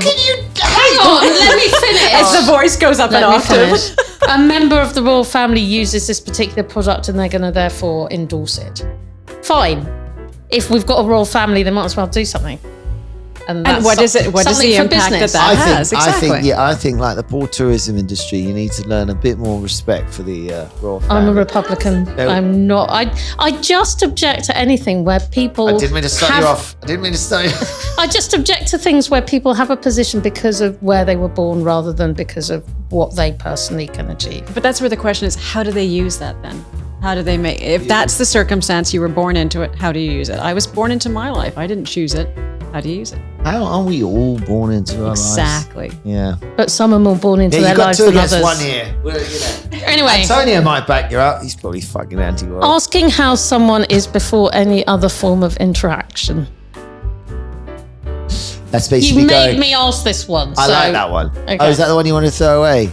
That's like, how are you? Oh, I'm okay. Are you okay? So we used to say, how do you do? How do you do? But now we get stuck in this like thing. I mean, you're so positive. You must like you're okay with it. Well, no, I think asking is business.